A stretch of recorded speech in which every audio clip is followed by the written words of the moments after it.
Hey everybody. So last night yesterday afternoon, I had my second physical therapy appointment, and there was actually a lot of stuff that we discussed and a lot of really interesting information that she had gotten. I can definitely tell that she's been doing her homework.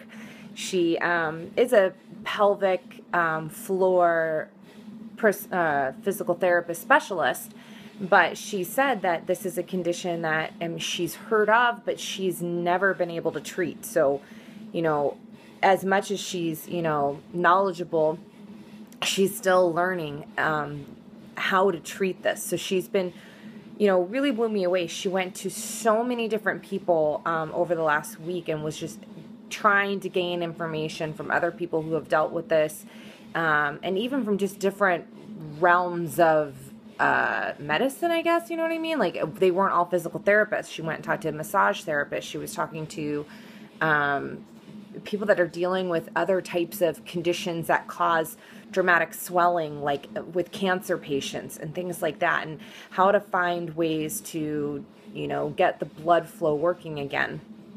So a couple things that she brought up to me were compression garments, finding something to wear that kind of covers my midsection down to probably mid-thigh is best, is what they were telling her, and even finding maybe compression garments that are designed for a pregnant woman, because that's kind of the area that it's most going to be, the fabric or whatever is going to be the best because it's designed for the pelvis. Also, compression socks are a good option, especially if I'm up having to stand around for long periods of time, or walking, or while I'm working out, things like that. So those are two things I'm going to be looking into this week, and I need to add them to my to-do list. The other thing is that she's going to be talking to a lymphatic physical therapist specialist. She is concerned that because if you don't know how your lymph nodes work, I mean, they are a filtering system, and a huge filtering system for your body. It pushes and cleans out fluid. Well, obviously your veins and your blood is another form of, a fluid system that's, moving, nutrients and oxygen and all sorts of things to your body.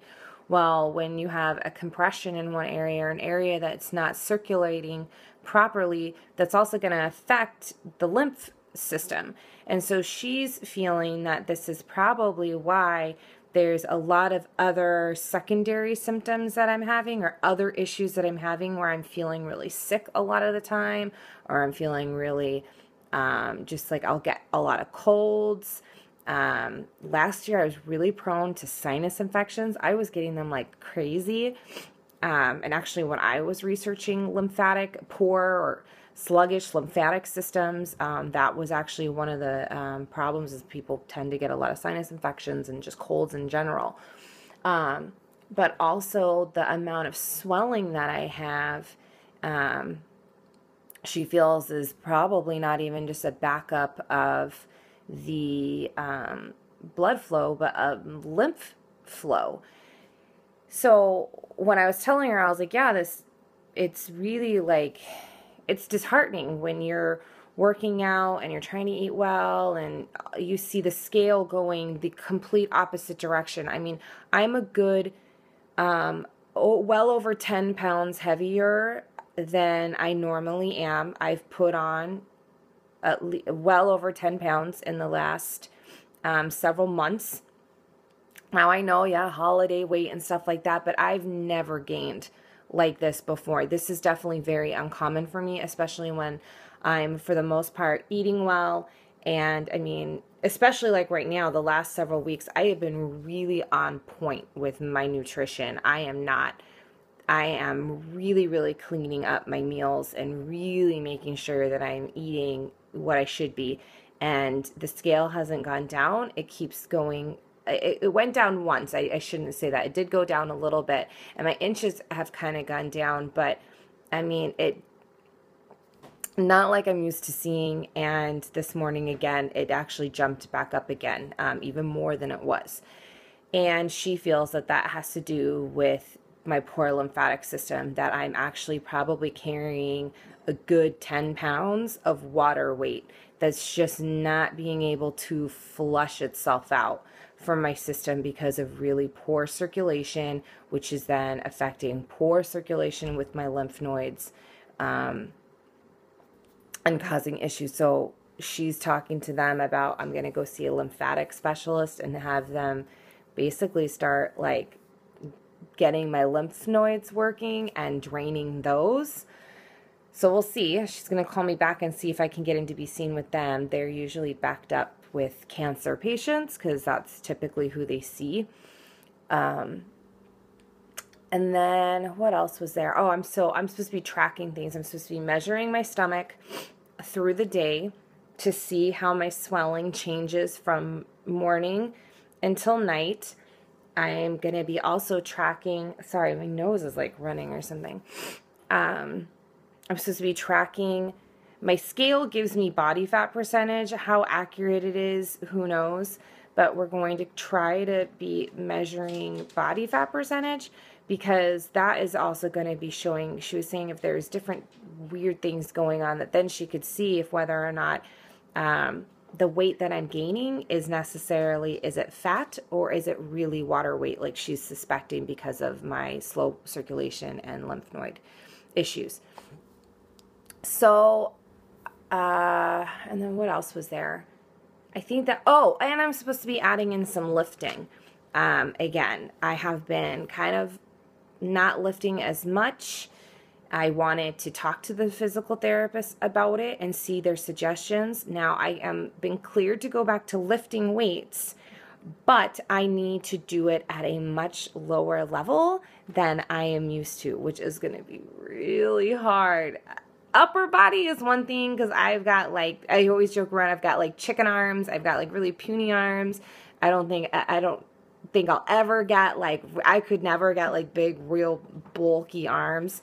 I could get them nice and toned and stuff, but not like crazy big or anything. But my legs, I mean, I got like German thighs, okay, like good German thighs, and I like to lift heavy. I joke around with Kyle that when we buy our house, that I want to have an area where I could just like, you know, flip a car or something, or push something gigantic. That would be kind of cool. So that's going to be hard for me to not lift the way I want to lift. So we're going to see what I can do and slowly start trying to adding in lifting. So a lot of stuff to work on. Oh, I also got taped up. I had kinesiology taping, or kinesthetic. It's like kinesiology, but then it's like whatever, taping. And if you've been in sports or had injuries or anything like that, you know what I'm talking about. I did take pictures of it. I'm probably going to load it up and show. But it's basically, it's all taped all over my abdomen right now, and to help with blood flow and help kind of break up the fascia and connective tissue, because there is some holding in a lot of areas in my abdomen, which that's going to create even a harder time for things for blood to pass through, because I'm guarding and the, you know, tissue and stuff is tight. So I'm going to be massaging, and Kyle helped rub my stomach last night. But yeah, that's kind of where we're going right now. A lot of stuff. I'm actually really enjoying this whole process right now of the physical therapy, because I feel like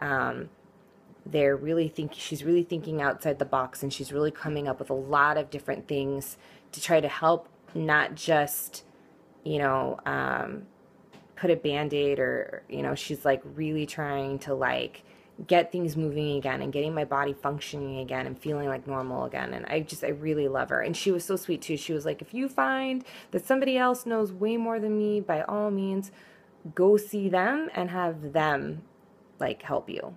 So, which is really nice. So that was then my second physical therapy appointment. So I will be talking to you guys all later. Bye.